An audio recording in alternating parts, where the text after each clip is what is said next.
The rain was falling in heavy sheets that Friday afternoon, the kind of relentless downpour that wraps the world in shadows and mystery.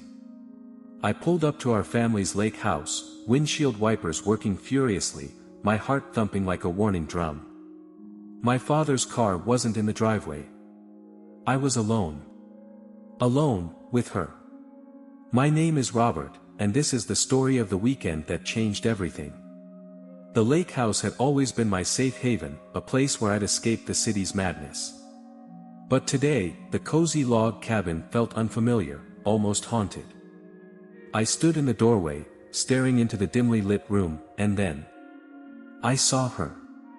She was standing by the window, watching the rain, a glass of wine cradled in her hand. Claire. My stepmother. But she was so much more than that. Younger than my father by almost 2 decades, Claire was the kind of woman who could make any man turn his head, and forget himself. And as her reflection caught mine in the glass, she smiled, a hint of mystery in her gaze, as though she'd been expecting me all along.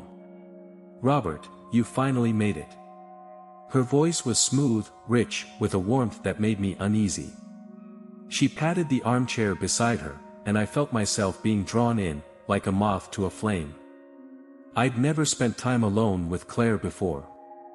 Family dinners, sure. Some polite small talk. But this was different.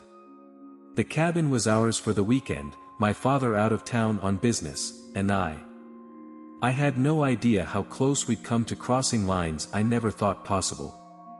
I took a seat next to her, watching the way the firelight danced in her dark eyes. She was elegant, almost otherworldly. The kind of woman you'd read about in novels, enigmatic, alluring, and, in this moment, completely and utterly out of reach. Or so I thought. Didn't expect to be caught in a storm, I said,